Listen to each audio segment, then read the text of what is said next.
freedom, man. That's what it's all about.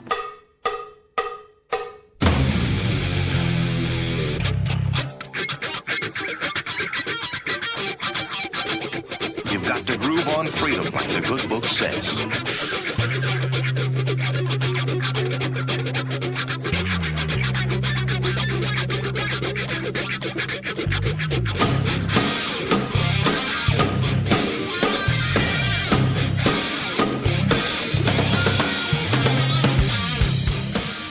Welcome.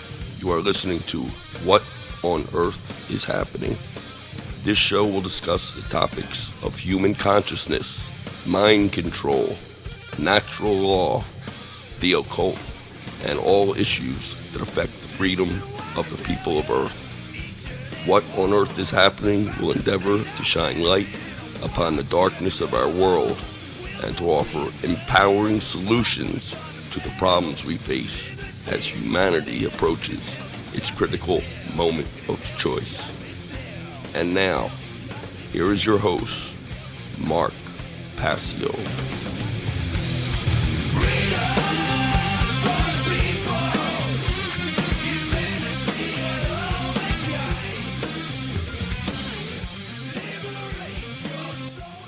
Welcome, one and all. You're listening to What on Earth is Happening here on the Oracle Broadcasting Radio Network. I'm your host, Mark Passio. My website, whatonearthishappening.com. The network's website, oraclebroadcasting.com.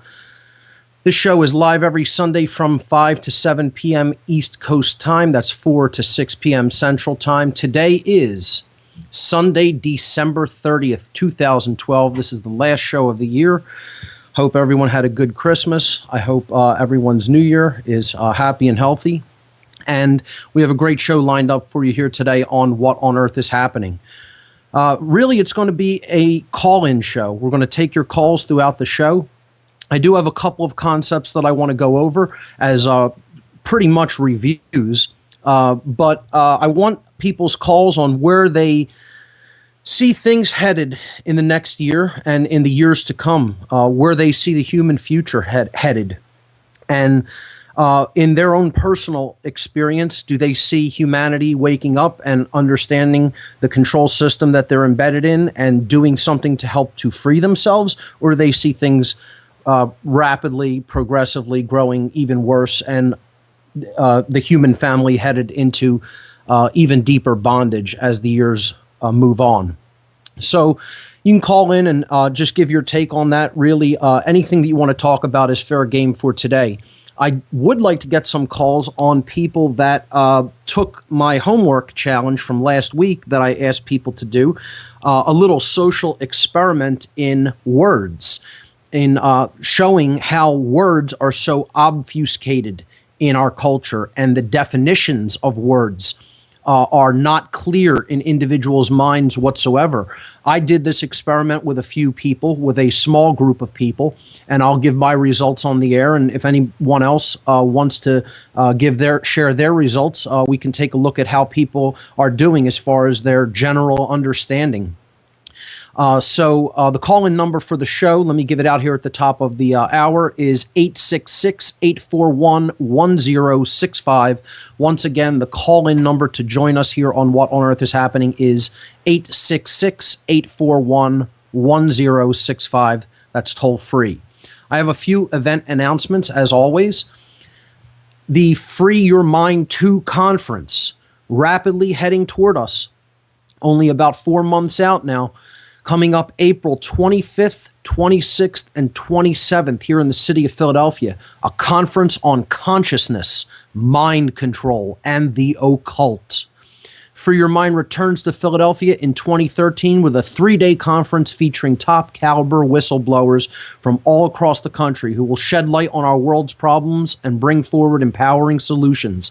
The location is the beautiful Arch Street Meeting House in the historic section of Philadelphia, the Historic District. This is at 320 Arch Street. Doors will open at 8 o'clock a.m. each day of the conference. The featured speakers, Alan Steinfeld, Alfred Weber, Andrew Bashago, Ben Stewart, Bob Tuskin, Kathy O'Brien, Curtis Davis, Dr. Dream, Freighter X, Freeman Fly, Jan Irvin, Jay Parker, Jim Fetzer, Larkin Rose, Laura Eisenhower, Lennon Honor, Loren Moray, Mark Passio, Mark Phillips, Marty Leeds, Randall Carlson, Ross Ben, Sonia Barrett, and last week I announced, and I'll mention it again this week, we just added Fritz Springmeyer. He is confirmed. I'm working on getting his photo and bio up on the site, and I will be adding his name to the conference poster as well. I'll probably be taking care of that during this upcoming week. The advanced ticket prices for the conference, for the Thursday conference, $30. For the Thursday meet and greet and concert featuring the Divine Hand Ensemble, $20. The Friday conference, $40. The Saturday conference, $40. For all 3 days, plus the speaker meet and greet, $120. For more speaker bios and ticket information, please visit the conference website at www.freeyourmindconference.com. That's the Free Your Mind 2 conference coming up April 25th through 27th here in Philadelphia. The Free Your Mind 2 Money Bomb Radio Marathon. We're going to be hosting a Money Bomb Radio Marathon, a 12-hour radio marathon to raise some funds for bringing in the out-of-town speakers for the Free Your Mind 2 conference. This will be taking place on American Freedom Radio at AmericanFreedomRadio.com on Sunday, January 13th, 2013. January 13th, that's coming up in a couple of weeks. And it will be taking place from noon to midnight Central Standard Time. So that's 1 p.m. to 1 a.m. Eastern Time. So we'll be telling people how they can make donations to the conference and how to get tickets. Advanced ticket sales are as good, if not better, than a donation. So if you can get your tickets now is the time to do it. We have to get the funds out to the speakers so that they can make their travel arrangements no later than during the month of February. So please, if you want to make a donation to the cause or if you want to get your tickets, now is the time to do it. We may even be setting up a Bitcoin address for the Free Your Mind 2 donations. Bitcoin is a new electronic currency. I've been getting into it and understanding it more and more, and I'm going to start using it to accept donations as well, both for the Free Your Mind conference and What on Earth is Happening. So check that out. Look into Bitcoin. It's very interesting. It's a new digital currency that can help us to transition away from the horrific and immoral Federal Reserve System. Another event announcement, the Why Tesla Matters conference is going to be held by the Tesla Science Foundation on January 5th, 6th, and 7th in New York City at the New Yorker Hotel, 481 8th Street, New York, New York. This is a Tesla Memorial Conference and Tesla Spirit Awards benefit conference, okay, marking the 70th anniversary of Nikola Tesla's death, which took place on January 7th, 1943. Again, at the New Yorker Hotel, January 5th, 6th, and 7th. I will be speaking at the Why Tesla Matters conference. I'll be speaking on Sunday, January 6th, and I'm going to be giving a talk about Tesla's technology and how it relates to an abundance paradigm versus the current scarcity paradigm that we have now when it comes to energy and what that is doing to human consciousness. So that's going to be my talk at the Why Tesla Matters conference coming up on January 5th through 7th in New York City. For more information on this great conference, check out teslasciencefoundation.org. That's teslasciencefoundation.org. All right. A couple of other quick things. The ad-free chip-in for What on Earth is Happening to keep the show commercial-free currently still stands at $700. We need to raise $300 additional by the end of January in order to keep the show commercial-free through the 3-month period of February, March, and April. So if those who have made donations, thank you so much. It is enormously appreciated, and everyone has been doing a great job keeping that up. We still have a little bit more to go. So if you want to make a donation, just hit the make a donation to help keep the show ad-free button on the What on Earth is Happening homepage. Actually, that's on all the pages in the left-hand column. And you'll receive instructions there for how to go about making a donation. Now, I am going to be adding Bitcoin instructions to the What on Earth is Happening donation pages because, again, this is something that I've been getting into more and more, and I'm going to, try to promote that effort for more people to get involved in the Bitcoin community. Truth, Freedom, Prosperity, an activist group I work with here in Philadelphia, actually just held the East Coast Bitcoin Summit. You can watch all of that at MikeSalviesWorld.com. Mike Salvi and Truth, Freedom, Prosperity actually hosted a conference all about Bitcoin, how it works, how to get involved with it. And that is actually up on Mike Salvi's World website. So check that out if you get a chance. I watched it and it was very enlightening and interesting. So I opened up a Bitcoin wallet. And again, I think it's a good alternative in a form of an electronic currency of the type of fiat currency that we have right now promoted by the Federal Reserve System and basically keeping us in debt slavery. So the last event announcement, or not really an event announcement, is there is also a general support donation button on the What on Earth is Happening website. This is separate than the effort for the chip-in effort for keeping What on Earth is Happening radio show commercial free.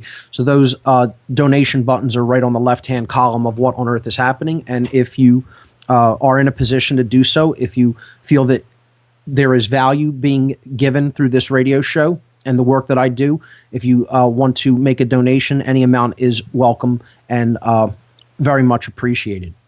So, with that having been said, let's jump into our discussion for today. I'm only really going to review a few things, and then we'll go to the phones. I've been really hammering on self-defense, the inherent right to self-defense. And when I talk with people and when I really try to put my finger on the pulse of where people's mind is at when it comes to this topic, I have to say that they're completely lost. They're completely destroyed. And they have no idea what rights are, what rights are not. They have no definition of what rights are at all. They don't know what wrong actions are. Okay, harmful actions, wrongdoing. They cannot clearly define what a wrong is. And therefore, they cannot clearly define what a right is. And this is the problem with humanity. This is why we're in the cage that we are in. And people can't even see that they're living in a prison, that the society you're already living in is a prison society. They can't see that. They can't accept that. They won't accept it. Their mind, their ego, refuses to allow them to see the truth about the world, that they're slaves within it. And now it doesn't have to be like that. Again, I'm not promoting a negative worldview. I'm not saying that this is our lot in life and it can't be changed. I'm saying this is how we've made the world. We have done this to ourselves because we will not live in a moral capacity. We will not understand what rights are. We refuse as a whole, okay, as a society in general. More people refuse to accept and live by what right is and will continue to engage in and support wrong actions, harmful actions, and condone harmful actions when other people are taking them as well. And they do this constantly and will tell you, no, I don't do that, because they don't know truly what a harmful action is. They can't get to the definition because they have obfuscated understanding of words. And when words are obfuscated, your definition is lacking. You can't make an accurate definition. And what is a definition? What is definition?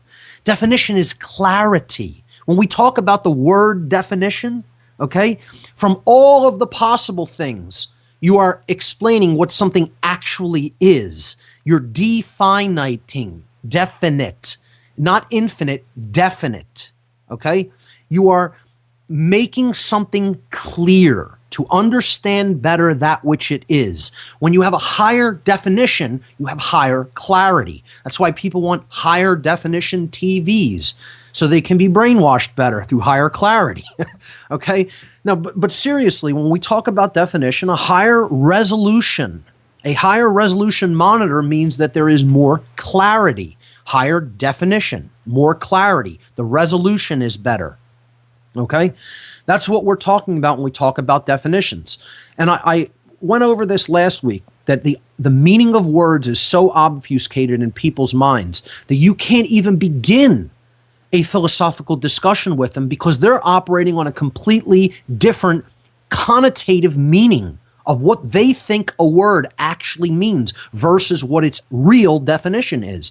And you'll get people that even will insist there is no such thing as an actual definition of words. People will actually say one person's definition is as valid as another person's, and it's all a matter of opinion. These are solipsists. The ideology, the dangerous, poisoned worldview ideology that we covered in very early sections of the show. Right on day one, I talked about solipsism and this completely twisted, warped, dangerous ideology that there is no actual truth, that nothing can be defined, nothing can be pinned down to what it actually is, how it actually occurred, that it definitely exists.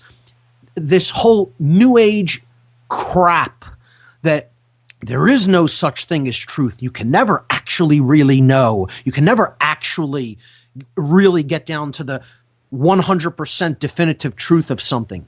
It's New Age garbage put out there to try to obfuscate meaning. And when you can obfuscate meaning, you can get people to believe whatever you want. That's why we have people that don't understand the meaning of the words that they're speaking. You can't even have a conversation with someone who can't grasp how you're using a word. They won't even let you get to the point of attempting to define what the word as we're using it means. They have their own internal dictionary definition in their twisted brain matter, and they are insistent that that's what it means, because the meaning that is wrong, that is the obfuscated meaning, has been hammered into their mind through a process of repetition over and over and over and over. What I want to do here today is to start the discussion, is to suggest that what I think we need to be repeaters ourselves. We need to keep repeating the same thing over and over and over and over again. I joke around with friends and with other activists in the area that I call myself Mr. Broken Record. That's what I refer to myself as, because I just keep saying the same thing over and over and over and over and over and over again, endlessly, repetitively, because there is nothing new to say. There is nothing new under the sun, as the old occult saying goes. There is nothing new. The truth has always been here with us for eternity. It will always be here. It can never be destroyed. That's why that's the last tagline on my website. All is love, fear is illusion, all beings are free. Truth can never be destroyed. It is an impossibility. Truth is inherent to creation. It is that which is. It cannot be destroyed. Only an ignorant mindset, okay, and an ignorant population can refuse to look at the truth, but it's always there. They're just ignoring it. And that's what people who have completely obfuscated definitions of words are doing. They're ignoring the truth, and they refuse to, their ego is so calcified, it refuses to allow them to see the reality that they're already embedded in, whether they want to accept it or not. The ego just wants to say, no, just keep believing what you believe. Don't look at what the truth is. Don't look at what's actually there. It's all about beliefs. It's all about opinions. It's all about likes and dislikes, okay? And forget about what the real meaning here is. Forget about what the real definition is. Keep believing your erroneous connotative meaning that's been put there through mind control repetition. What the people who do know real meanings of words need to do in mass is to keep repeating the correct definition of words over and over again for people, and keep repeating simple axioms that are true over and over and over and over again. We need to be endless repeaters of the truth, endlessly putting it out there. See, when you have a repeater, when you connect a wireless repeater, for example, a piece of technology, it keeps extending it. It gets it out to a wider and wider range. That's what repetition does. Is it a form of mind control? Yes, it is a form of mind control. It is probably the most effective form of mind control that exists in the world. That's why we need to start using the same techniques to combat the form of mind control that takes people away from the truth. The same methodology can be used to take people toward the truth. Keep repeating the same thing, if it's true, over and over and over and over again. We are already free inherently. We are sovereign beings. There is no such thing as authority. It doesn't matter whether you believe it is or how many people believe that it is. That's the truth. Keep repeating it over and over and over and over again. You already have inherently the right to defend yourself with force if you are attacked with violence, or if you are under the threat of violence. Keep repeating the same thing over and over and over and over again. That right exists in nature. It is yours. It is your property. You cannot be alienated from that right, period. Whether you want to or not, you can't be. No one can voluntarily choose to be a slave and advocate slavery and condone slavery being conducted against others. That's not a right. Keep repeating that over and over and over and over and over again. That's the advocation of violence, which no one has a right to do. To say, I think you can just continue to harm that person and take their rights and make them your slave and stand by and do nothing and watch it happen. That's not a right. No one has that right. That right doesn't exist in nature. You're committing a wrong just by advocating it. Keep repeating it over and over and over. Eventually, it will stick into the mind. It will go into the subconscious mind. The truth cannot be unheard. That's why it's so important to continue to speak it. Continue to speak it endlessly. Endlessly. That's what this is all about. Willpower. You've heard the phrase, history is going to reward the ones with the loudest voice. It's true. The universe is going to reward the people who use the will to speak their message endlessly, repetitively. And it's going to come out on the side of whether the person is operating within right or wrong. It doesn't matter. The universe isn't even going to make that distinction. That's why evil is winning right now, because they keep putting their message out there forcefully and repeating it over and over and over again as an act of their will. The universe is going to ultimately reward that. And I know people will hate me for saying that. The universe is going to reward evil? Yes, it is. It is. It's not going to make a distinction. It's about a quantum event, a quantum amount. Whoever is the majority is going to be rewarded. That's why the world is the way it is, because more people want it this way than don't, believe it or not. That's another thing people can't stand me for saying. How could you say that, Mark? Because it's true. The world wouldn't be the way it is. We wouldn't have the slavery that we do if more people didn't condone it.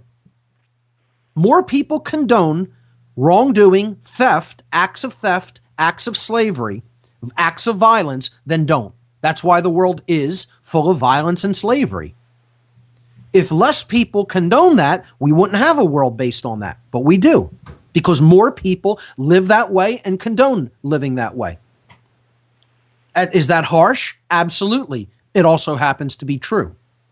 No one wants to hear that, because they don't want to hear we're doing this to ourselves. They want to hear this is something that is being done to us somehow, and we're all victims in it. We're not. We're the ones doing it to ourselves. I said before, I'm not an apologist for humanity. Does mind control exist? Yes, it does. Ultimately, is that an excuse for what we continue to choose? No, it is not. It is not an excuse. It is a manipulative effort. It is an influence upon the conscious and subconscious mind, but that doesn't mean that that's what we must continue to choose. You know, you could call it mind influence more than mind control. Direct mind control is something very hard to put somebody under. That exists too. Hardcore, hardwired mind control, like trauma-based mind control. But when we're talking about manipulation techniques, methodologies of manipulation, we're not talking about hardwired mind control. We're talking about mind influencing, mind manipulation. And everybody has a will. Everyone has free will. And if you choose, you can see the truth. You can step out of the darkness and into the light, and you could choose to see that which is. But the problem is people are comfortable where they're at as a whole, as a society. And they're just choosing to remain ignorant because it's comfortable in that place of ignorance. It's very comfortable there. It doesn't involve work where we're at right now to stay ignorant. Okay, that just is the default condition right now, and you could just do nothing if you want to stay that way. Learning the truth requires effort. You have to read. You have to study. You have to give up things, make sacrifices, meaning give up the things you are currently attached to. Do different actions than what you're doing now. Let go of other actions that you're doing now that are harmful or are condoning harm. People don't want to do that. They want to have their cake and eat it too. I want to continue to do this action, and yet I want a different result. Well, guess what? It doesn't work that way. Sorry, but that's not how the universe you're currently living in operates. Hate to break the bad news to you. You know, it's like saying I want to pour scalding hot water on my hands and I don't want them to be burned. Well, good luck. Enjoy. Enjoy what you get. And that's what we're saying collectively as a species.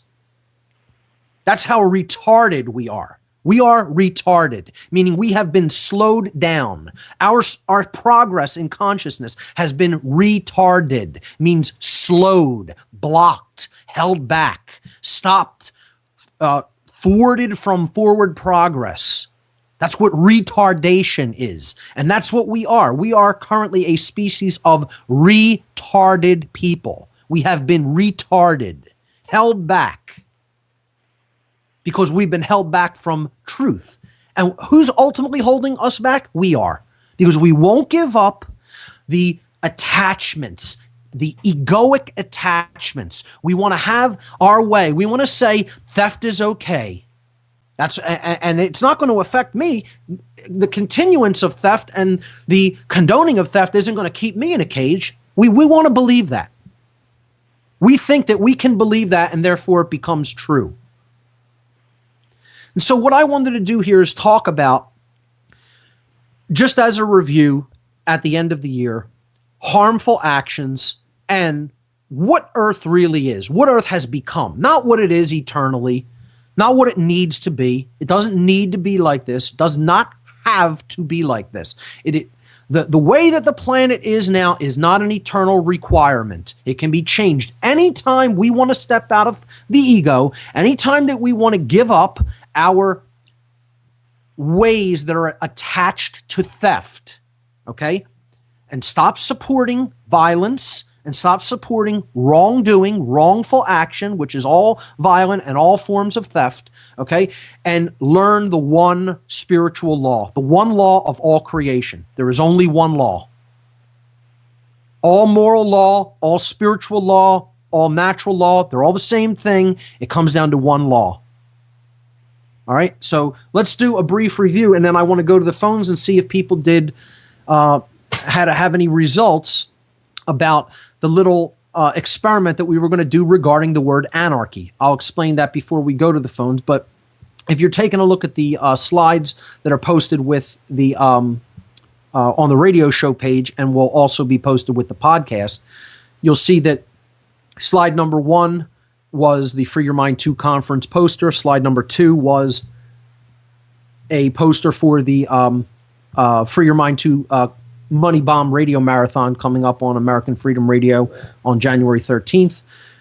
Slide 3 was the Why Tesla Matters conference. And slide 4 is the slide that I posted with last week's show on anarchy. Okay, and I'll go back to that as we go to the phones. Let me skip ahead to slide number 5, which is a review of harmful actions, what I called natural law transgressions. I've written it here in parentheses, transgressions against natural law. Okay, and I'm not going to split hairs about and get into semantics about the word natural or the phrase natural law. People can go back and understand by listening to the podcast that I did on this topic what I am talking about when I use the term natural law. And people need to stop being baby spoon fed the meaning of terms as I'm using them. First of all, if you come in and you're listening to a show late in the game, this is episode number 137 in this podcast series on this radio show, bad idea to start here, obviously. Okay? You need to go back to number 1, start from there and proceed in order, because this show, this podcast, this series of information is a tapestry, and it is not meant to be taken out of order. It is very specifically tailored in a linear progression to build information upon prerequisite information. That means you can't study chapter 8 until you've studied chapter 1. That chapter 1 is a prerequisite for chapter 8. Well, shows number 1 through 136 are prerequisites for show number 137. That's how it works. We're building on top of a foundation that we've already established. And that's why as we move forward, it's going to seem more and more confusing to people who won't listen from show number 1. Okay? So I want to emphasize that, and I want to continue to emphasize that this is a progression that is built for those who are largely trapped in the sick worldview, okay, of statism and authoritarianism, and it is meant for people who are largely in the left brain. That's why it is organized in a logical sequence, a linear progression, to take people who are of that bent through the information in a logical, stepwise progression. That's how people come out of the mind control. Okay? So with that having been said, this is a form of a review of stuff that we did on natural law. And again, I call it spiritual law. The word neter in Egyptian or Cometian, ancient Egyptian, okay, means spirit. That's what neter, the word natural, neteral, comes from the word spirit in Cometian. So we're talking about spiritual law. And again, the term natural law has just simply been used to mean that which everything is governed by, the natural world. It doesn't mean your erroneous notion of the natural order as defined by Darwin and other eugenicists. Okay? That's not what we're talking about. The natural order has nothing to do with natural law, the fake natural order that of, the most vicious rules the roost. That has nothing to do with reality at all, because that isn't how it works anyway in reality, and it has absolutely nothing to do with natural law, the term I'm using, which means the inherent, non-man-made, binding and immutable conditions that govern the consequences of all behavior in the cosmos. That's what I mean by cosmic spiritual law, or the term, quote, natural law, unquote. So when we look at the transgressions against natural law, we see there is no form of wrongdoing that is not a form of theft. Every single wrongdoing that exists, that man is capable of taking, every single solitary harmful action that any human being on earth or anywhere else is capable of taking, is a form of theft. Just do this as a mental exercise. Sit, meditate upon this. Don't meditate upon it. Contemplate upon it. Better choice of words. Contemplate this, okay? Sit there and contemplate. Think of a wrongdoing. Think of a wrongful action. Think of an action that causes harm to another being. Every single solitary form of action that a human being is capable of taking that is harmful, that is a wrongdoing, that is a transgression against cosmic spiritual law, is a form of theft. Every single one. You murder, that's taking someone's life. That life was not your property. It did not belong to you. Therefore, you stole it. That's a form of theft. You take a physical object from somebody that doesn't belong to you. Let's take a look at gun confiscation. That's not your gun. That's not your property. You have no right to it. It's someone else's. You try to take it from them, you engaged in theft, wrongful action, transgression against spiritual law. Taxation. You're taking someone's labor, the fruit of their labor, regardless of what it happens to be, whether it's physical goods, money, some form of currency. You are taking something which you did not earn. It's not there. You have no rightful claim to it. You're telling them, you're my slave, basically. I'm going to take what you have. That's all it is. I don't care what you're going to do with it, or how altruistic or humanitarian the claimed purpose of you taking it is. It's still a form of theft. It's still theft, period.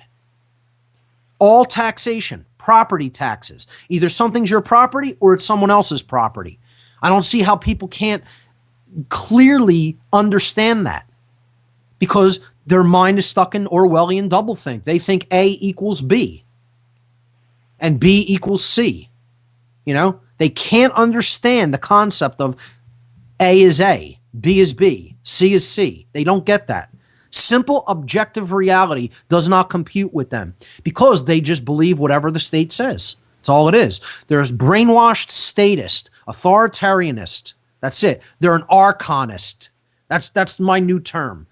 Forget the term statist. I mean, don't forget it. Understand what it is and means. But I'm supplementing that term, authoritarianist or statist. I like the term archonist. To me, that explains it more fully. You support the archons, the masters, the rulers, those who think they're an authority, those who think they own other people. Imagine a scumbag psychopath who thinks they own another living being. You own me, really? You own anybody, really? You do. For real? Well, the time is coming when there's going to be more people who are willing to stand up and prove that you don't own anybody. The time is coming. We're getting closer. We're not there yet, but we're getting closer. And that is going to be the real new age. You want to talk about a new age movement? That's going to be the real new age that we're going to move into. When enough people say no and mean it and back it up with teeth, that's going to be the new age. Now, again, I can talk about a quote or an idea that somebody else had, and I don't have to subscribe to the way they lived or think that they were some kind of great person. So I'm going to do a show, and I might even do shows here on Crowley's ideas and some of his philosophy. And I might do a show on Thelema, which grew out of Crowley's philosophies. But one thing I happen to agree with on Aleister Crowley is the concept that he meant by the Aeon of Horus, the rising sun, the true will being born into creation, and what that's going to look like in the world. And people think it's going to be some wonderful, peaceful thing, and it's not. It's not. It's going to be the time when enough people decide to say no to living under slavery. And you think the masters and the ones that they have under their command are just going to back down, folks? They're just going to say, oh, sorry about that. We were wrong. Let us make it up to you. That's not how it's going to go at all when the Aeon of Horus dawns. It's going to be really, really ugly.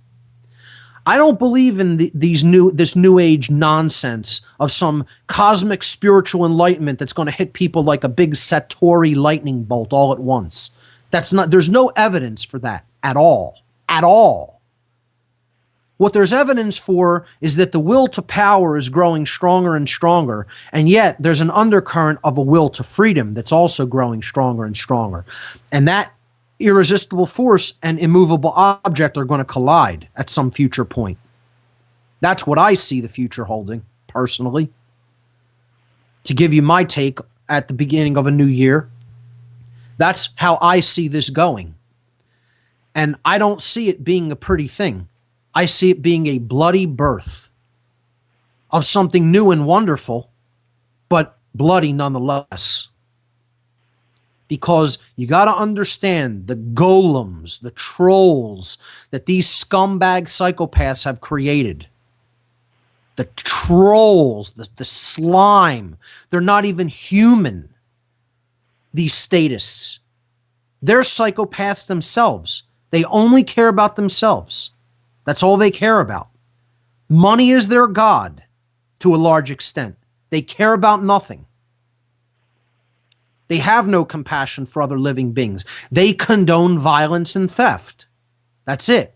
Whether they can see that that's what they do or not is irrelevant. They're still doing it. They're still taking the action. They're still supporting violence. And enough people eventually are going to rise and say, no, I will not continue to live like this. See, I tell people I'm not humanity's servant. I'm not a slave to humanity. I'm not their servant. But see, is a waiter in a restaurant a slave? No, they are a servant though. That's the form of servant I am. I'm not a servant in the form that humanity's my master and I'm serving them.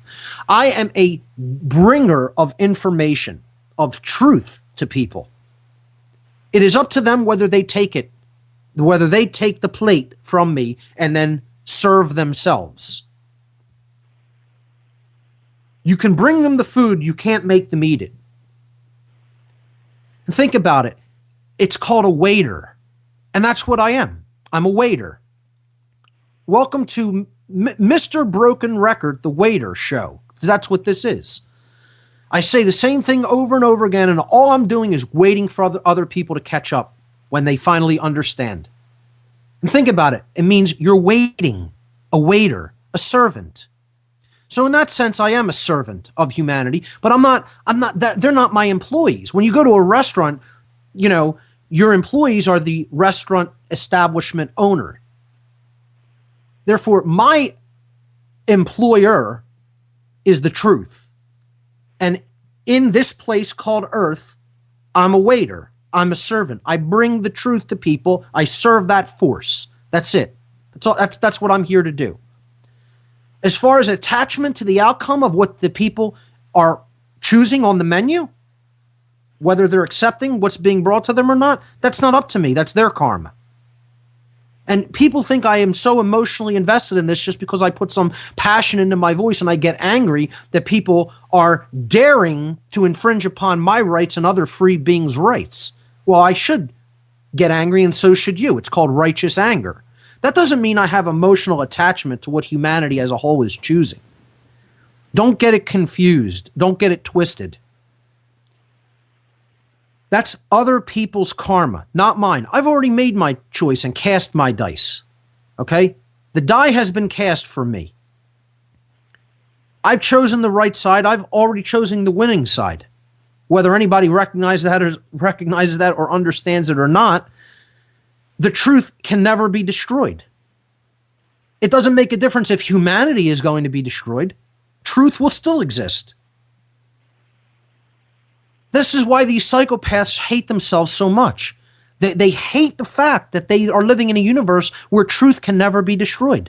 Doesn't make a difference. Just like it said in that Twilight Zone episode, I'm just a reminder to you that you can never destroy truth. That's what the librarian in the episode of the Twilight Zone called The Obsolete Man says to the authoritarian dictator, who is looking down at him with such contempt because he's a librarian and he dares to have books that can convey knowledge of truth. He tells him, I'm just a constant reminder to you that you can never destroy truth. And that's all this is about. Serving truth, and what people do with it is their karma. That's their business.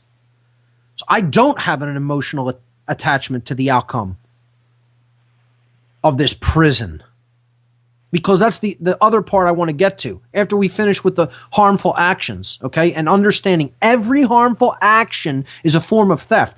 What Earth in the current form is now.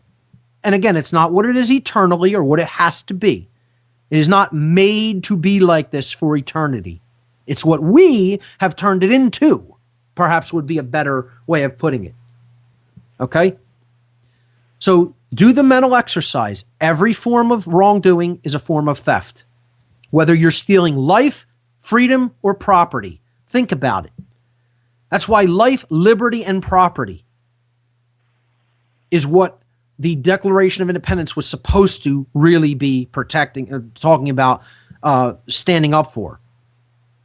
Instead, they changed it to life, liberty, and the pursuit of happiness, which is something that is a lot more ambiguous.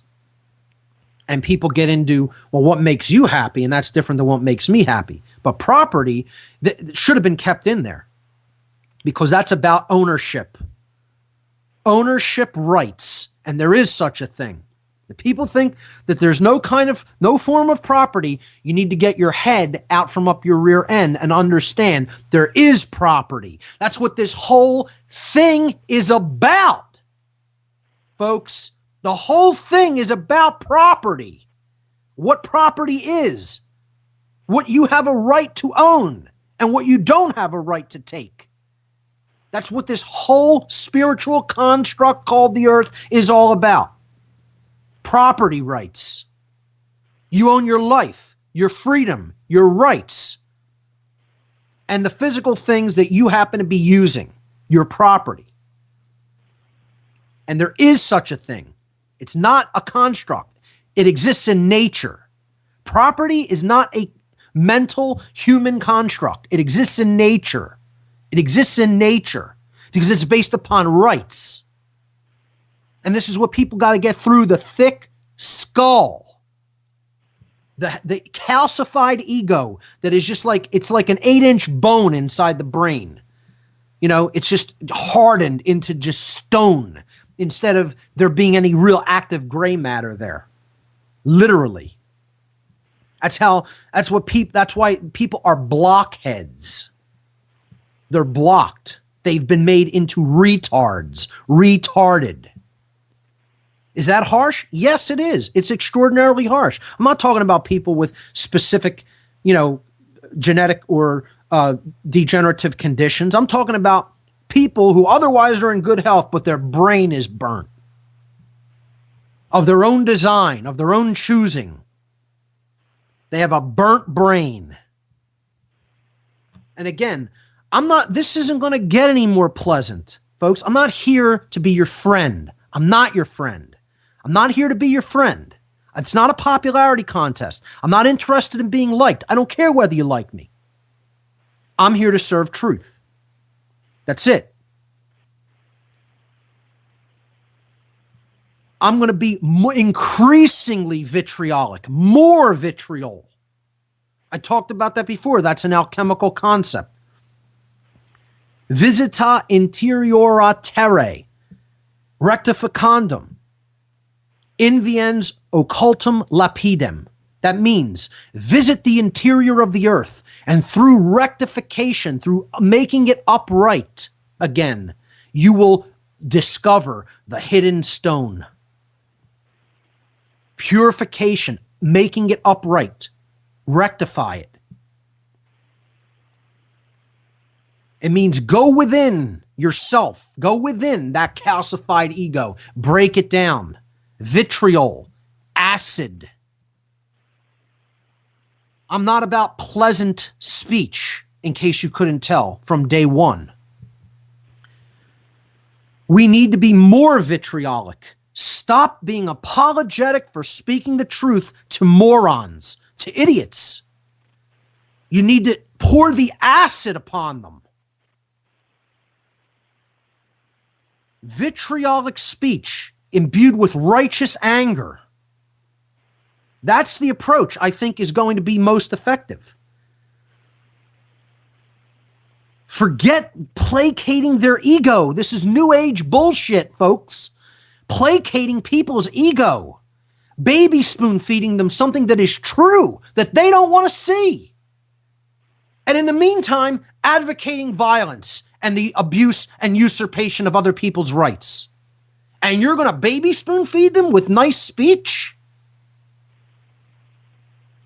Where has that gotten us in the last 40, 50, 60, 70 years? Nowhere. Into a deeper cage That's where it's gotten us, folks. Into a deeper cage. Stop using the baby spoon. Stop being nice to people who advocate theft. You need to tell them, idiot, you're an advocate of theft. Try to understand it. I know your brain is totally burnt, but think about it. You're advocating something that isn't yours being taken. This person's, what they make doesn't belong to anybody else. It's theirs. It's their right to keep it. They can voluntarily give it to somebody, but once you force somebody to give something to somebody else, that's called theft, and it's backed by violence. Stop advocating theft and violence. Stop condoning it. Look, here's what it comes down to. If you support government in any form, no matter how little, you're an advocate of theft because you're an advocate of authority. Government presumes to tell people, we may take this amount from people that they make. I don't care how small it is. Again, I saw this thing on Facebook about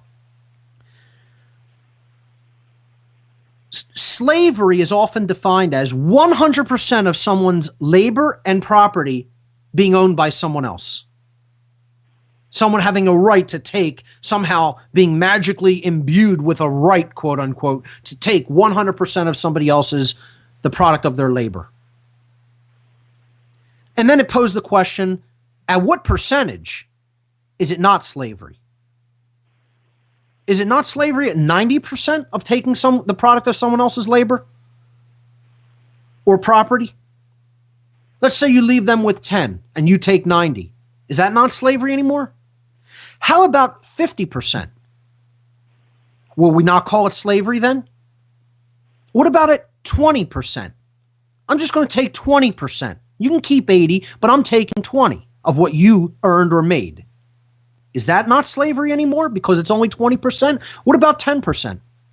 Making a demand on someone else's property and telling them you're going to commit violence to them if you don't hand it over. Because I say I'm right with what I'm going to do with it.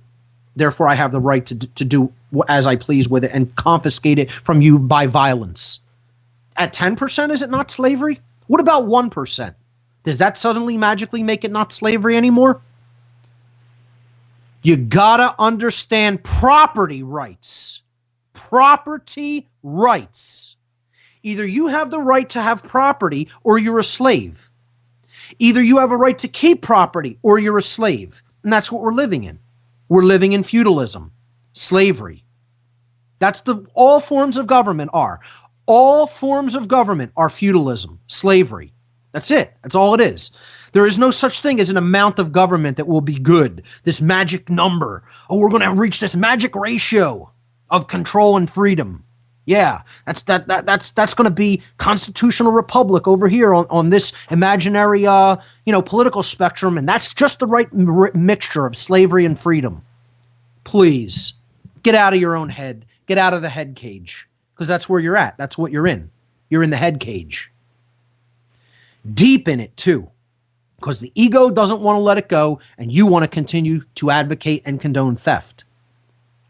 And that's all it comes down to, folks. Every form of wrongdoing is theft. There's no wrong. Anybody here can call up with a form of wrongdoing, and I will explain to you how it's theft.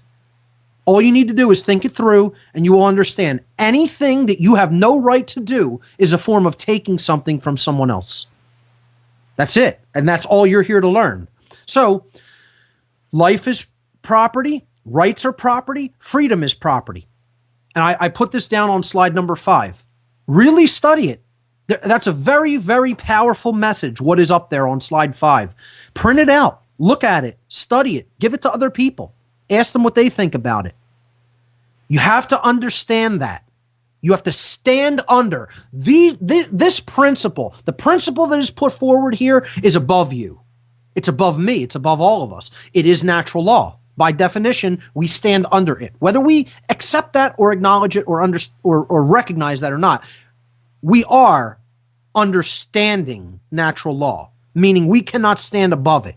literally, not figurative speech. I'm talking literally. You can't, that's why this is above you in a cosmic sense as far as it binds you, it binds your actions. It is the only thing you are a slave to and can never be free from, if you want to even use that term. I don't even look at it as it enslaves us. Binding and enslaving are two different things. In this sense, binding means holding together. This is what actually makes us integral. Integrity, holding together, bound together. Slavery is coercion. This isn't the universe's form of coercion. It's the universe's form of making sure we are intact. This is what actually keeps people safe. The understanding of natural law, the understanding of what wrongs are so that you understand what rights are. And then you live within those parameters set by the cosmic law. And that is the gateway, the pathway to true freedom. The problem is we think we're above that. We think we can somehow stand above natural law and somehow we're going to prosper. Well, attempting to do that is what puts us into chains. That's the very thing. That level of calcification of ego and insistence that you have rights that you don't, and insistence that you're going to conduct theft and advocate other people conducting theft is what puts us into bondage. And people need to understand that's the dynamic. That is the dynamic we need to grasp. So what is the earth? What is this place? You know, what have we turned the earth into is a better way of looking at it. It doesn't have to be like this. That's a phrase that really needs to be understood and spoken more to people. The current condition does not have to be like this. If you think it's eternally like this, and it was always this way, it is this way now, and it always must be this way, that's poisoned worldview. You don't understand. We're making it like this continuously. We're the ones creating it. There is no other being that is creating the reality that we are experiencing except us. That's it. We are doing it. The Creator puts natural law into effect, imbues us with free will, and there we go, off to the races, creating what we want. And we can create anything. Think about it. Infinite possibilities to create. And what is humanity choosing? Let's make a prison. Great job. We'll be right back after this quick 2-minute station break. Stay with us.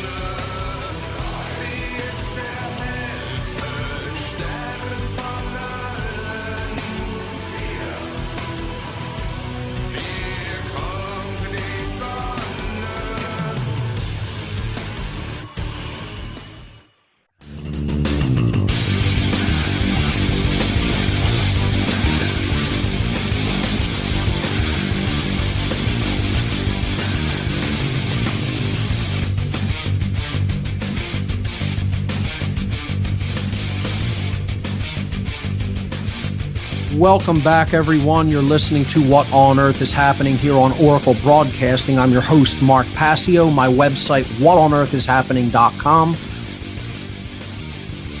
I was just about to get into what we've created for ourselves here on the earth, what we've turned the earth into in its current form, in its current incarnation. And I've listed this on slide number 6 for today's show. Earth in its current form is a prison for thieves. A prison for thieves. You want to know what kind of prison planet this is? This is the prison for thieves. It's a cosmic prison, and it's where thieves go to work out an understanding that it's not okay to be a thief. Since every form of wrongdoing that could possibly be conducted against another being is a form of theft, there's a reason people are enslaved here. There's a reason that Earth is currently a prison. Doesn't have to be, can be a paradise if we choose. We can use our free will to make that happen. Not enough of us want that. Why is the earth a bad place? Why are there so many bad people? Because more people want it to be that way than not. Get over it, folks. Get as angry about me saying that as you want. We do it to ourselves. We have made this condition. We, yes, we, as in collectively humanity, comprised of all the I's of humanity, all the individuals. When you put all of that together, that forms a big we. There is a finite amount of people living on the planet Earth. And I'm referring to all of those individuals as we, meaning every being that is a human being living on the planet. The collective we, quote unquote. We have done this to ourselves because more of us want to live the aggression ideology. They want to live in a way where they're still conducting violence against other people or condoning violence against other people, committing and condoning violence. So human beings are confined to the earth. You hear one of the things I do agree with some of these strange new agey concepts is that the earth is quarantined. Absolutely true. You're not going anywhere. Anywhere. They say death is no cure for ignorance. Believe it. Know it. You're not getting out of here till you get the lesson, till you understand the law. And again, this has nothing to do with me, folks. Nothing whatsoever. It's not because I say it's this way.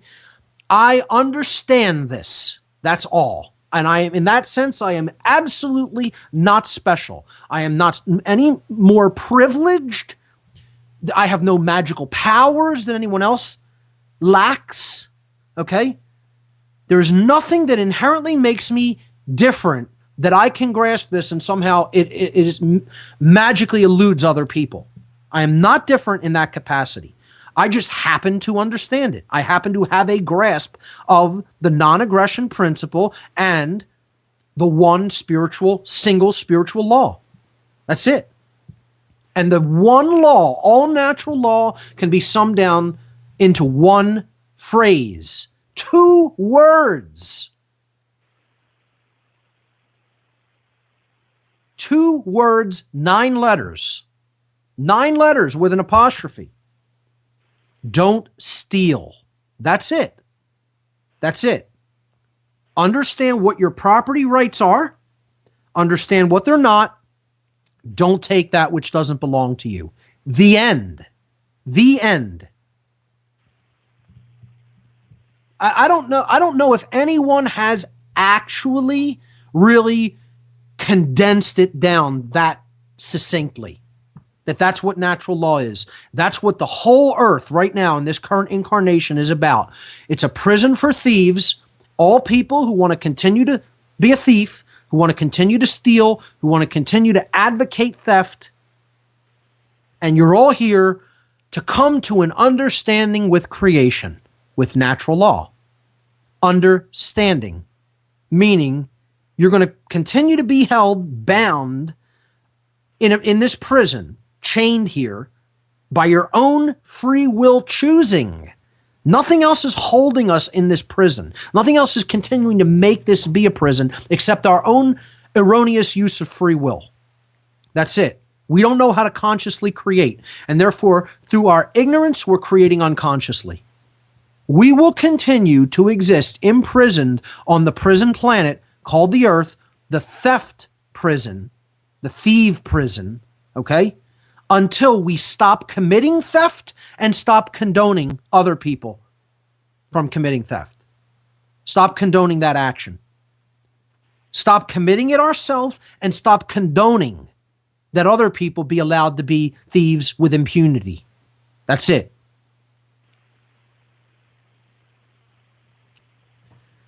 It doesn't really get any simpler than that, folks. That's about as simple as I can boil it down in simple English language terms. If you can't grasp it, there's something wrong with your brain. Because you can't ask for a simpler definition. What is natural law? Don't steal. That's it. Understand what's yours. Understand what's not yours. Stop taking things that aren't yours. That's natural law. That's it. And because we won't live by that law, we're in a cage. That's why we're in jail. We're in a cage. We're in a prison collectively because we want to continue to be thieves and not understand that we're taking that which doesn't belong to us, and we want to continue to condone that act. That's it. So, concurrent to this understanding, last week we talked about one of the biggest groups of thieves in the world, all governments. All governments, no matter what kind of government it is, no matter where it's at on the face of the earth, no matter what culture has brought it into existence, no matter what time period of history. Every single government that has ever existed on the face of the earth, external government, let's call it, okay? Because there is real government called internal government, meaning that you control your own thoughts, emotions, and actions, and that's real. Every illusory form of externalized government, the claim of authority on other people, every single person who is doing that or advocating it is a thief, and they're a slave. It is the ideology of slavery. It is one of the two religions of slavery. Government and money, the two religions of slavery. Fake money. Again, you got to understand there's a real version and there's a fake version. Just like there's a real government, which is internal, there's a fake version, which is external. The real one eye is spiritual enlightenment. The fake one eye is all forms of what we call currencies. We talked about this group, the archonists, the ones who accept that there is such a thing as masters and slaves, all people who acknowledge government, condone its existence, condone its continuity, are archonists. We talked about what the word anarchy really means last week, and I put that in slide number 4. The word anarchy comes from two Greek words, a prefix and a noun. The prefix an, in Greek it's spelled alpha nu, okay, means when you tack it onto the beginning of a word, without or the absence of, not present, in other words. Lacking, not present, absent, okay, without, not having this. However you want to word it or look at it, that's what an, a or an means. So an, at the beginning of anarchy, means without, or not present, or the absence of. And then the second part, archy, archy, comes from the Greek word, the noun in Greek, archon, archon, transliterated into English. In Greek, this would be spelled alpha, rho, chi, omicron, nu, archon. Okay? So, what is an archon? In the Greek language, it means a master, as in one who owns and keeps slaves, or a ruler, as in a king who has subjects that must obey his whims, that must obey his authority. He owns other people. He is the owner of other people. That's all an archon is. If you believe in government, you are an archonist. That means you believe certain people are masters, other people are slaves, certain people have rights that other people don't have, and certain people have a moral obligation to obey the whims and commands of those who are their masters. And that's what all government is, if you're being honest with yourself. If you want to be a liar, if you want to be a person who is ignorant and who wants to ignore reality of what it really is, go and tell yourself that's not what government is. It'll never make it true. You can go and believe whatever you want about what you think government is, but what it is a claim of authority on other people's lives. That's it. It's the simplest way of putting what government is. And how it's perpetuated is right in the word. Governa, governare, or guberna, gubernare in Latin means to control, mens mentis, and yes, that is the second part of the word etymologically, whether you understand that or acknowledge it or not. Yes, it is. It means to control the mind. Mens mentis means mind. So government literally is to control the mind. And that's how they get people to believe this nonsense that doesn't exist. That's an illusion in a diseased human psyche by controlling their mind, by influencing and manipulating the mind. So all anarchy means is the absence of masters. No masters. Well, you tell people, well, there's no masters here. There's no masters and rulers. There's no masters and slaves. We don't have masters and slaves relationships here. Okay? That doesn't exist here. And what would people say? Well, you have a free society then. You have freedom. You have equality under natural law. Everybody has equal rights. Nobody has rights that other people don't have. That's called freedom. People living according to the non-aggression principle, natural law. But no, people think this means chaos. It could never happen. We could never have this condition. That's crazy. You could never have a state. You could never have a condition on earth where there are no rulers and masters, where there is no authority. They actually believe this nonsense. They actually believe their own nonsense. That could never exist. That this is the natural spiritual condition of humanity everywhere, no matter where intelligent life exists in the cosmos. This is the natural state. Anarchy. No masters, no rulers. The only thing the entire cosmos is ruled by is natural law. That's it. You are ruled ultimately by the all. If you want to call that God, go ahead. It's meaningless to me. That term, people get all hung up on it. Whether you want to acknowledge that that's the creative force, the underlying unified field aspect of creative intelligence that is inherent to the universe, however you want to word it, it doesn't matter to me. That's your business. This is an intelligent, creative field that we are living in. It is the authority. That's it. That means the totality of everything has put natural law into effect along with free will. Natural law is the deterministic component to the universe. Free will is the chaotic component to the universe. That's it. That which really cannot be controlled because we always have the ability to make a choice at any given time. So you have the randomness component called free will in conjunction with the deterministic component called natural law. And that's what we create through.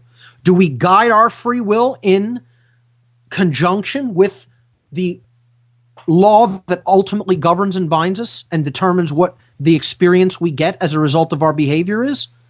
So you could say, well, then free will becomes an illusion. If you want to look at it like that, does that mean you're a slave? That you're ultimately, somehow in a big cage called the universe? I don't look at the universe like that. This law exists because it is the balance principle that is put here for our betterment and our spiritual uplift. That's what it's here for. It's not here to torture us. Natural law is here to care for us. That's the only authority we need to bend the knee to live according to the non-aggression principle.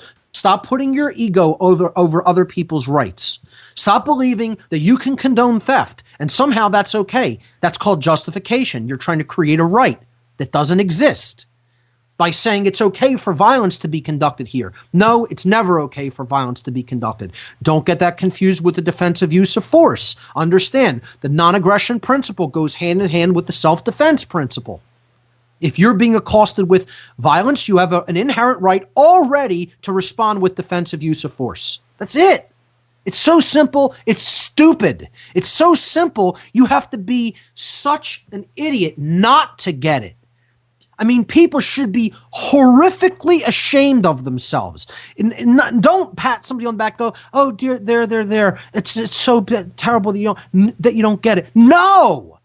Hammer them. Tell them it's not okay for you to condone this. It's not okay for you to support violence. You're not right. You're not in the right. You don't have the right. You never had the right.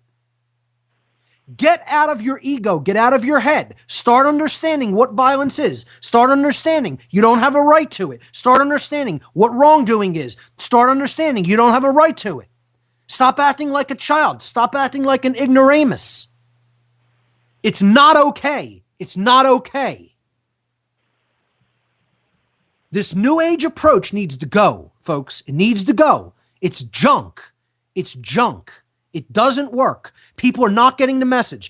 I'm telling you, I went to this Mind, Body, Spirit Expo here in Philly, and it's full of statists, full of people who advocate the continuance of government and think it's okay.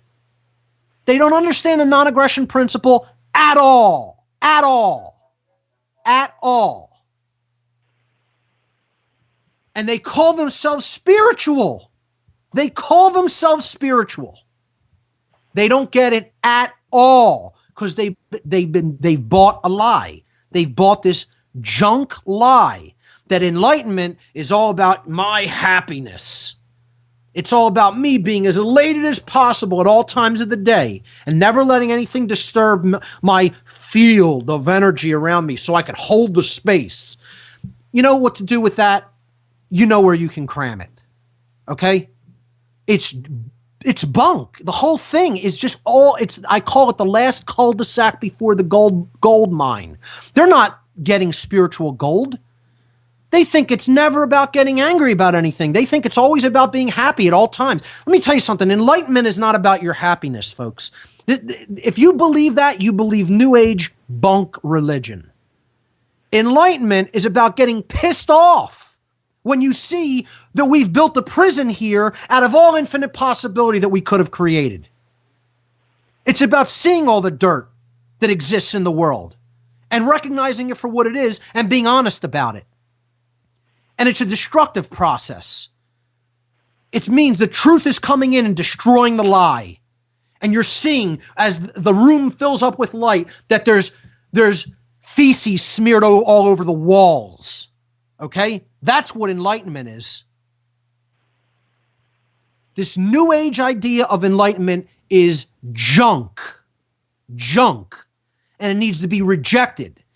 The light is not here to make you feel so elated and happy that you're like you're on drugs, because that's what these New Agers are like. They're so disgrounded. They're so floating in some spiritual coma that it's like, and it literally is. They're on a drug. They have endorphins flooding into the brain from constant meditation and this constant non-engagement with true reality. What is an endorphin, folks? It's an endogenous morphine. They are on drugs. That's what a right brain, imbalanced brain is all about. You're pumping so many endogenous morphines or endorphins into the bloodstream and into the brain that you're totally in a state of imbalance. Get out of this New Age bunk ideology. It's not true. It's not true. It's another religion to get you to stand down and give up your rights. And these people all believe in government and believe, oh yeah, we should have government. Yeah. All advocates of violence and theft, every one of them. And just because you don't have the imagination to envision a world of people living without this sick institution of violence doesn't mean it isn't possible. That's your limitation of your imagination because it's been stifled and retarded. It has been stopped from flowing. That's the problem with the world. Is that the imagination has been retarded in people. Look up the definition of the verb retard. The word retard is not a noun. It's a verb. It's an action. It means to slow down, to stop the forward progress of, to hold back. Understand the real meanings of words instead of what you think it means. So we did an experiment. I know I've talked way more than I even wanted to. I wanted to get to the phones. Let's go to the phones. We have several callers hanging on. That's all I'm going to say. That's my year in review. Okay? How's that? This is what people need to know and understand, and stop being polite about it with people. That time is so far past to be polite about this with the state of the world that it's in now, that if you're still in the New Age baby spoon, I'm going to baby spoon these little candied apples, candied carrots to the little baby. If you're still in that approach, I don't know what to tell you. I think you have been retarded yourself. Your spiritual understanding has been so slowed down if you think that's what we're here to do. We need to be putting this in people's faces directly and unapologetically. Why? Because this position is the right. That's why. If you have the right, do not be fearful to bring it forcefully to people. Not violently, but forcefully to people. Forcefully. Full of force. Use your will to speak it into creation. And say it over and over and over and over and over and over and over again. And never stop saying it because it's true. I want to hear if anybody did the social experiment that I gave people last week, that I suggested. Do people have an accurate understanding of simple words? Or are the definitions and the meanings of words completely obfuscated in their mind? Now, let me give you my result before we go to the phones. I did this with 4 individuals around a table, okay? And I gave them a slip of paper with the word anarchy written on it, and I gave them a second slip of paper with the phrase, no rulers, no masters, written on it. And I asked them on each piece of paper, just flip it over to the back and write down one single word that you equate in your mind, word association, you associate with this word or phrase. Don't think about it too much. Give me your snap, intuitive gut response of what word jumps into your mind when you see this phrase or this word. Now, not one person wrote down the same thing. And that's what the experiment is actually all about. It's to see if you know that when I gave you the slip of paper anarchy, and then I gave you the slip of paper no rulers, no masters, I actually gave you the definition of anarchy. So if you wrote down no rulers, no masters, or on no rulers, no masters, you wrote down anarchy, you would be correct. Simultaneously, you would also be correct if on both pieces of paper, you simply wrote down the word freedom, because that's what both of these states are. So the 2 correct responses, but see, you can't write down no rulers, no masters on anarchy. So you would have to phrase the absence of rulers or masters in one word, which would be anti-authoritarianism, which is a long word, but that would probably be an acceptable response for both. If you wrote down under anarchy, anti-authoritarianism, and if you wrote down under no rulers, no masters, anti-authoritarianism, you'd be correct. But think about it. What is the state of anti-authoritarianism? That means there is no rulers and no masters. There is no master and slave relationship. That is this condition called freedom. So the real right response here, if we really want to be honest, there's only one right response to write down for both pieces of paper, and that would be the one word, freedom. That's it. So that didn't happen for anything except no rulers, no masters. Everybody writes different things for anarchy. Most people write down chaos. One person wrote down guns. One person wrote down, I guess it was something to the effect of like strife, or it was some sort of an equivalent to chaos, like uprising. That was it. Uprising. Okay. So I got a couple different words for anarchy too. I got chaos. I got uprising. I got guns. I don't know how they sort of equate the word anarchy and guns in their mind, and that's okay. If you think that that's what it's going to take to get to that state, maybe, that's somewhat accurate, unfortunately. But almost everybody under no rulers, no masters writes down the word freedom. They seem to understand that intuitively enough, but for the word anarchy, they can't make that equation because they've been conditioned through endless repetition to believe through the media and the mind controllers to believe that anarchy means chaos. It does not mean mayhem. There is no accurate definition of the word anarchy that means chaos or mayhem. So let's go to the phones. If anybody did this, feel free to share your responses that you got. And if you didn't, anything that you want to talk about the future of humanity is fair game for today's show. So here we go. Ivan in Phoenix, you are live on What on Earth is Happening. Welcome, my friend. Hello, Mark. Can you hear me good today? Yes, you're coming in loud and clear. Thank you. Okay, good. I went ahead and held on to taking my break until now, so that way I can make sure you can hear me clearly. Okay, yeah, I did the social experiment yesterday here at work. I had about 36 participants. Awesome. That is awesome, man. I broke it down evenly. That way I could have 18 on each. Okay. So what were your results? I wrote down, all right, under, let me start with no rulers, no masters.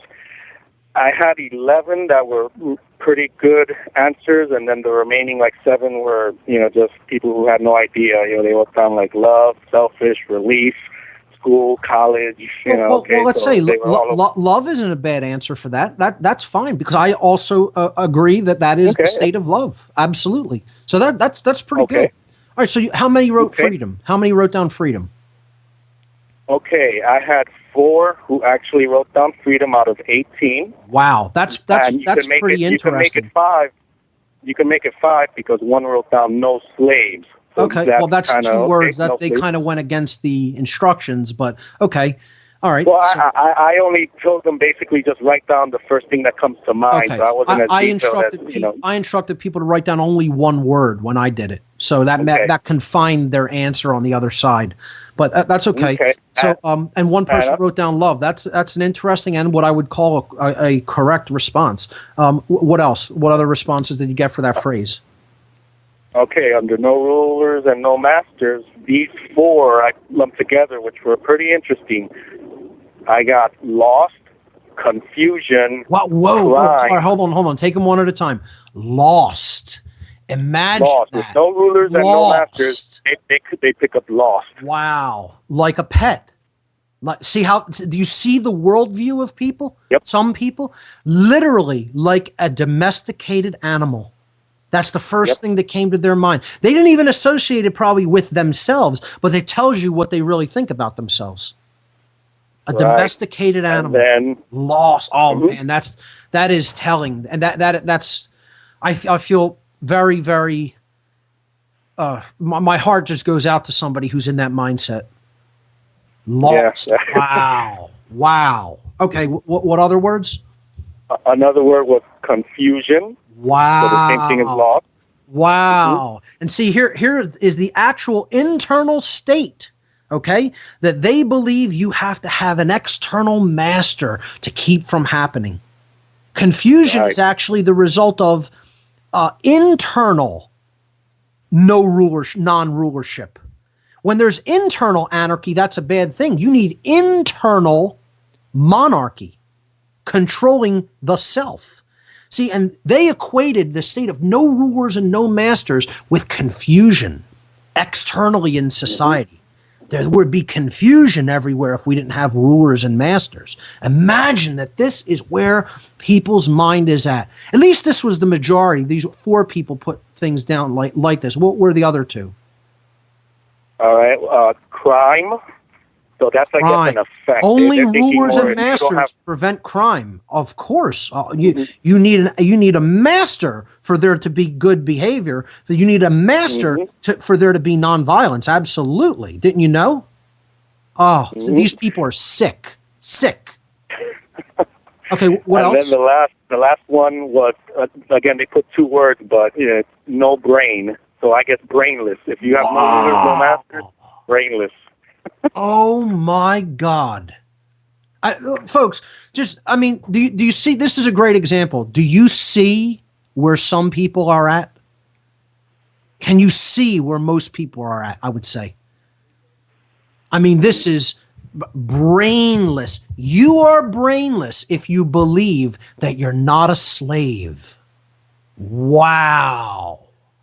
Wow is all I can say. You know, folks, another thing that people get very angry at me for saying in person often too is if I ever were reunited with some of the dark occultists that I worked with in my past, I absolutely would not in any way want to do anything violent to them.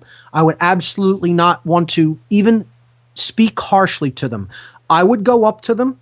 I would offer I would extend a hand of good greeting and friendship, and I would say, "Well done, sir. I never would have believed it was possible."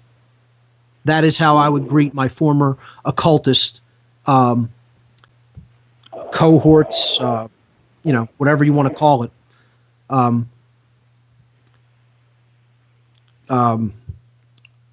Companions, associates, however you want to look at it. But that is what I would do. I would just say, where you have brought human consciousness or unconsciousness, as the case may be, I never would have believed that it was possible. And I would shake their hand and I would say, magnificent job. Just incredible. As far as just standing back in awe at the work that they've accomplished. Horrific though it may be, it is awe-inspiring. And I would simply say, you have my respect as an opponent, if you will, in this construct. But I don't hate them. I do not hate these people at all. Now, who you can say I harbor resentment and ill will toward, and who I don't think anything good at all should ever happen to, is someone who thinks like that. Someone who thinks like that is a damaged animal. A damaged animal. And if I were there, I would tell them that to their face. And if anybody gave me a response like that, I'd tell them to their face that they are broken. And what broken means is that you've been turned into a domesticated animal. That's what the term broken, to break an animal, means, to domesticate them and make them accepting of their slavery. And that person is broken. You could tell them I said so, if you want. You don't have to. But that's what I would tell them if I was there. And trust me, I'd tell them to their face. If you want to put them on, I'll tell them to their face. Okay? I'll give them my address if they have anything to say about it. So, what responses did you get for anarchy? Well, finishing off this no rulers and no masters, I only had two that gave the word anarchy, and there was one of them which he brought a smile to my face when he said it, because he really got he already knew. He said the government is the government is terrible in this, and people think that. Well, imagine that, man. There's he had the answers.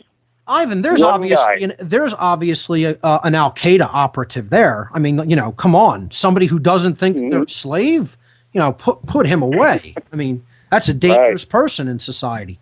So, okay, what else did people write down for anarchy? All right, so now for anarchy, I lumped these 5 together, and they're your regular response. I had 2 that said chaos, one that said mayhem, of course, one mayhem, of course, one said rebel or rebel. Okay, that's not a bad one. That's better than some. Okay. And one said criminals. Wow. Anarchy, they thought of criminals. Now, the exact opposite of the meaning. People who are advocating the non-aggression principle and not committing crime, not committing violence, not committing theft, and they are calling them criminal. That's what they are in their mind, because that's how effective the mind control technique of the obfuscation of the definitions of words is, ladies and gentlemen. If you can manipulate language, listen to this very carefully. If you can manipulate language, you can manipulate thinking. If you can manipulate language, you can manipulate thinking. This is why these people cannot think for themselves, because they do not hold in their own mind the accurate meanings of words. They have no definition, no clarity.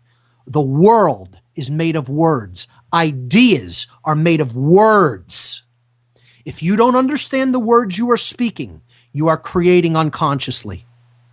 And you could be led and manipulated into believing anything anybody wants you to believe or accept. Ivan, very illuminating. Very illuminating. Okay, great. Well, I had another. Oh, you got more. Okay, go ahead. Two that mentioned. Oh yeah. Well, this one is more mainstream media kind of, because when I said anarchy or gave them the paper with anarchy, right away two of them put down the word sons. SONS. So they were thinking of the TV show Sons of Anarchy. And that so shows that's where where their they mind went right away. Yeah, that's the Right. only word that they can equate with it is Sons of Anarchy, as in a TV show, as if that has Right. anything to do with the concept of anarchy. Unbelievable. Right. We are living in a golem. You talk about zombies. The zombie apocalypse is upon us, ladies and gentlemen. It's not coming, it's here. You're living among them. Okay? These are golem creatures. They have been made. They have been molded like clay and just infused with some form of animation that vaguely imitates true life. These are golems. These are creatures. These are zombies. That's what they are. Ivan, thank you Hey, Mark, so much. I only had one person very that put down illuminating. freedom for anarchy. Only one person. And I would shake that gentleman's hand if I were you, and I would go and talk to him. You know, I would become friends with that person because he knows. He or she. Mm-hmm. Was it a man or a woman? Oh, it was a male. Yeah. I would I definitely try kind to of already cultivate knew it. the answer he would put because of someone that we speak. We You've talk about already quote had unquote some conspiracy interaction. theories. Right. Okay. So he was already somewhat awakened, so I wasn't that That's surprised. brilliant. Brilliant. Shake his hand for me. Tell him I said wonderful. So All right. Great, man. Ivan, thanks, man. You put a smile on my face. As horrible as some of that is, that's what enlightenment is about. That's what something that is truly enlightening does. It shows you what's there. That's all it does. It pretty much reveals the truth. puts what you say on the show. You can see it in the real world. It's not just you talking on the show saying, "Oh, this." Now, when you go out here and talk to people and bring these questions up, you're like, it's like, wow, Mark wasn't kidding. He's right. This is how people think. Ivan, thanks, man. I thank you for doing that, and again, you've really brought it out there for people to allow them to see where other people's mindset is at. This is where the world is right now. So thank you. Mark, no problem. I had a few other little notes here if you had just 1 minute. Sure. While go you right were ahead. talking about your little summary here in the last hour and a half that you were talking about, you made me think of this documentary. It's little new agey, but the title had the problem and the solution in the title. It's that Tom Shadyac documentary, I Am. I'm not I'm not familiar. I don't believe I've seen this one. I have to check it out. Oh, okay, yeah. Look that one up. It's a little new agey, but yet the title is what got me because the problem is. Who is the maker of Tom Shadyac. Okay. Tom Shadyac, he's a big Hollywood director. He's the one who did Liar Liar and a few of the Jim Carrey movies. And then he had some accident and life-changing experience, and he started, going into this direction. I'm trying to think whether I did see this at some point in the past, but I'll check it out again. I Am. Okay, great. Well, I brought it up because what you were talking about is answered right there. The problem is I am. What's the problem? I am, because people let things happen where we just That's right. So what's the solution? Excellent. The solution is I am the solution, because when you start taking action and doing things differently, that changes things. So that came to mind when you were talking. That's awesome. Yep. Oh, and then let's go back into the negative real quick. Here, I work at the post office, sorting with these machines that are loud and it disrupt our shows all the time. But I came across a magazine cover from the Smithsonian Magazine, and on the cover it says "Born to be Bad," and it's about the new science of morality. And that cover picture is a little baby with horns playing with a pitchfork like it's a rattle. So that's the new science of morality. Born to be bad. Babies. So this is what's being put out there. Babies with horns and pitchforks. Unbelievable. Trying to skew people into thinking that's what human nature actually is. That we're somehow born flawed or born evil. And that's not what human nature is at all. We may be born into horrible conditions. Out of the people. Yep.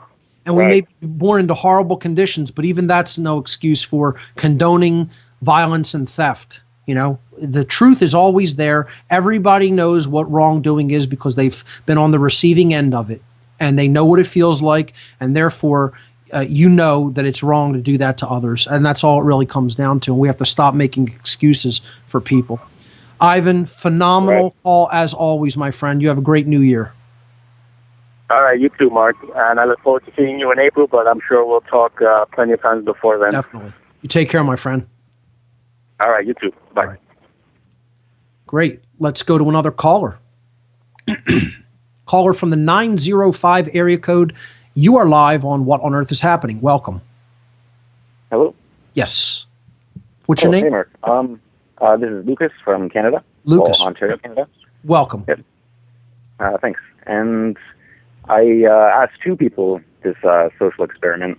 Okay. And they both know about the New World Order and the control system that's around us. And the first individual that I asked about, first word that came to mind when you say no rulers, Yes. he said freedom. Okay. And the second one, anarchy, was chaos. Right. So Now, he's still in that internal state of contradiction because he does not know the true meaning of the word anarchy. So did you reveal the meaning of the word through the etymology to him? Oh, yeah, yep. I What said, was his yeah, response? well, he says that's like basically the contrary of what everyone in society thinks, like Sure. anyone who he basically came into Sure. contact with. Because that's a mind control technique through the obfuscation of the real definition of a word. Did he accept that that's what the word anarchy really does mean? No rulers, no masters? Oh, yeah. Yep. Okay. Yeah. It shows you this contradiction exists even in people that are already aware that they're living in a control system because they don't understand how powerful the obfuscation of definitions are, how powerful that is as a mind control technique. And the second individual that I decided to ask was in Toronto, Ontario, he's like a pretty I guess respected alternative media journalist or a whistleblower. I guess you can call him.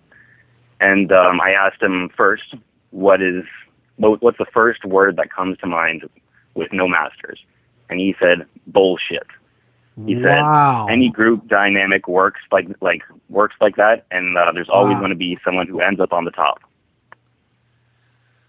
Yeah, he's creating hell along with many other people. Doesn't realize it, but that mindset is the generator of hell. You could let him know I said that too. That very mindset is what generates a prison. And that's where we're at. Enjoy. That's what I would tell somebody like that. Your mindset, and because more people like you have that same mindset, that's why we're living in a cage. Thanks. That's what I would tell them. Right. Unbelievable. And the second one, when I asked him about anarchy, he also said bullshit. He said no such thing can exist.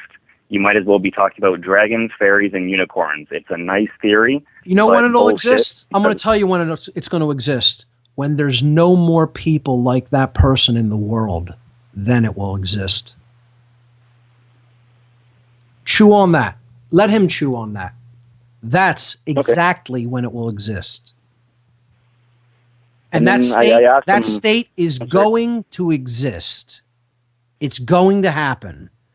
Nothing can hold it back from happening. Do you want to know why? And you could tell him I said this. Because that's God's will. That's what God's will is that true anarchy come into being in the physical domain. As a matter of fact, it already is in existence, and it was put there by the Creator. Mm-hmm. The thing is, it's the will of creation that humanity goes back to living in that natural state. And this little peon actually believes him and other idiots like him can thwart the will of God. He believes that. He believes his ego is stronger than all of creation combined. He's going to find out how wrong he is. He may live. He may live to find out how wrong he is. I'd like you to tell him that I said that I told him that. Because again, with somebody like this, you're never going to convince them or get them to see the truth. They just need to hear, you will be here to see how wrong you are. Your consciousness will exist to find out the depth of your wrongfulness, the depth of your transgression against right, and the depth of your illusion. Your consciousness will be here to find that out. You will know it, whether it's in this lifetime, this reality, this incarnation, or another. You will be experiencing the truth that your ego is not more powerful than the will of creation. So good luck with that, man. I mean, again, he's a perfect slave. Let me tell you what he is. The occultists, the dark occultists I work with have a name for him. They have a name for him. Like I told people, they call people the dead. That's their name for the general, totally asleep member of the population. Just as in general, they call the population the dead. Okay? Mm-hmm. They have a specific name for somebody like that who is so totally wrapped up in the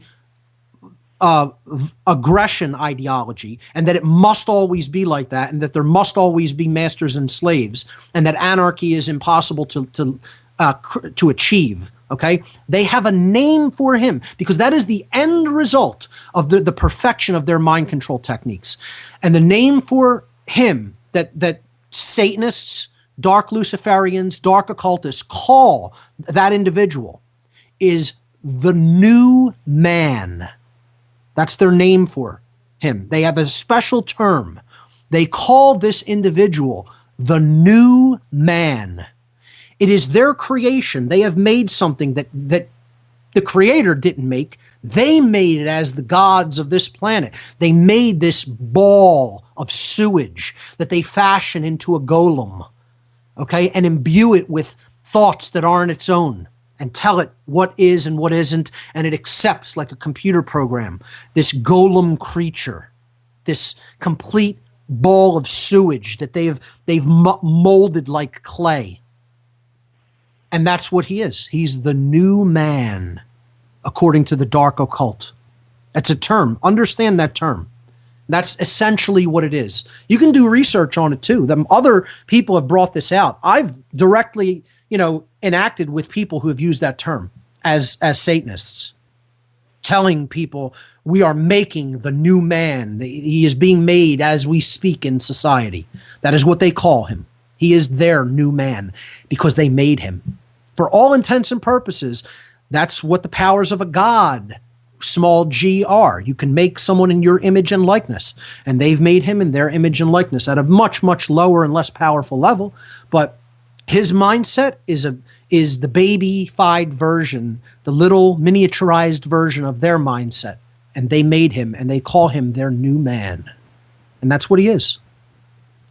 Sad. All right. I'll be sure to tell him. Sure. Please do. And I asked him, well, do you mind if I expand on this a little bit more? Sure. Okay. I asked him, what is the reasons why you feel anarchy would not work? And he said, basically, how would everyone get along when there's no one, basically telling people what to do? Because he has no imagination. How would megastructures be built? No imagination as to how human beings could accomplish anything. No. Masters have to tell us everything that we need to do in life. Yeah. Yep. You want to know the real reason? That's the reason he told you. But let me tell you this, and you can tell him this or let him listen to this show. Okay? Mm-hmm. The real reason he does not believe, quote unquote, or accept that this could be. Here's the real psychological underlying reason. The real reason is because he hates himself. That's the real reason. He looks at himself as a slave, and in his own subconscious, he feels slavery is all he is worthy of, and therefore so must everyone else live in that condition. Ultimately, self-loathing is the reason why anyone thinks that way. He hates himself. And you can tell him I said so, or let him listen to this show. Okay. And just want to touch one other point here. I got into a bit of an argument or a debate with someone who is a facilitator in one of the Occupy Toronto movements. Okay. And I got into an argument with him about he was trying to advocate more gun registration, or like more gun restrictions. Because most of these people are leftists, and they have socialist leanings and think that the state should be in control of everything, and it's a very hairy field of endeavor when you're dealing with the occupiers. Some of them get it, very few and far in between. Most of them are very ignorant and lack knowledge and don't really have a long view of history. It's a shame. They really not studied in history very much at all. And they don't understand what historically happens when guns are confiscated in any given vicinity. You're creating victim disarmament, and then a government can run roughshod all over the people. And it happens over and over and over and over again, and there's thousands of historical accounts for it, and yet these people just turn a blind eye because they want to believe they can do what they want. It was actually when I posted the video of Innocence Betrayed that he commented on. And he probably didn't even watch it. He probably didn't even watch it. How are you going to even debate that? This happened to the Armenians, to the Russians, to the German people. How are you going to even debate this in Rwanda, in Cambodia, in Chile? Everywhere where gun control has ever been passed has been followed by a genocide. Historically, everyone. And yet these people are still going to argue that the world is some way magically that they think it is when it is not that way. And here's a couple of points. It's a child. This person's a child who has no long view of history. He's stupid. And that's all I'm telling. I don't have patience for this. That's all I tell people. You're dumb. You're unread. You're dumb. You're unread. You're an unread person. You have no long view of history. You don't read enough books. Go read more books. That's what I tell people like that. I don't even waste my breath arguing with them. They're a dumb person. A dumb person's not capable of creating any change. He thinks he's going to go and change the world as a part of the Occupy movement. He doesn't understand something like that. Retarded. Slowed down. Because he doesn't read enough. And some of the justifications that he was trying to use were some points that you actually talked about in some of your previous shows. So first I said, no one has the right to disarm someone's last means of defense, for self-protection, right? Because that's an inherent birthright. Right. And he says you confuse instincts with rights. No.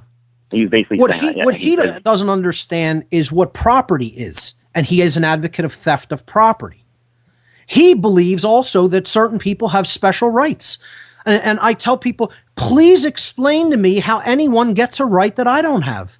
If this person over here can carry and wield that weapon and own it, how can I not?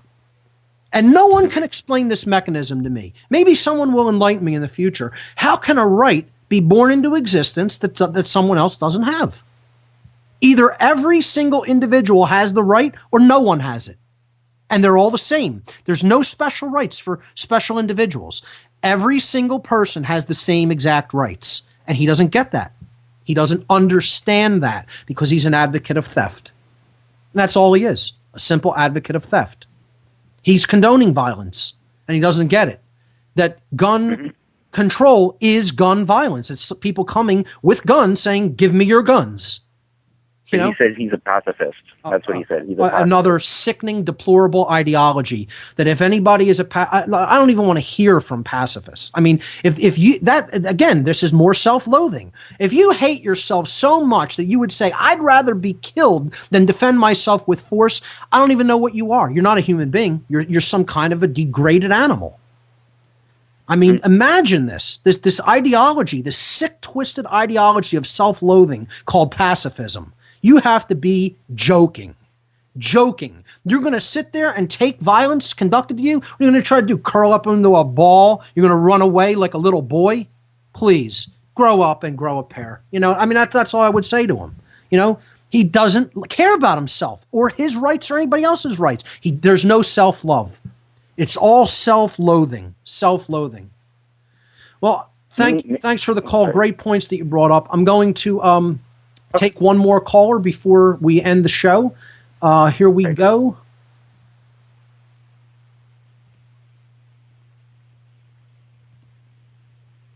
I think this is Jay Parker in Philadelphia. Jay, you can take us out. Yes, great show, Mark, and Happy New Year. And really looking forward to the marathon on American Freedom Radio on the 13th of January. Definitely. I know you'll be a part of the Freedom Mind Conference. That's right. Jay will definitely be a part of it. We're definitely going to send out some really interesting points and get people to start thinking. This all comes down to the basic control of information through the school systems and religion. Absolutely. And as long as you program people with the big lie, then you get what we've got. That's right. Jay, thanks so much for the call. Great way to take us out on this edition of What on Earth is Happening. That's all the time we have this week, folks. Remember, there's only 2 mistakes you can ever make on the path to truth: not starting and not going all the way. We'll see you here next week. Happy New Year.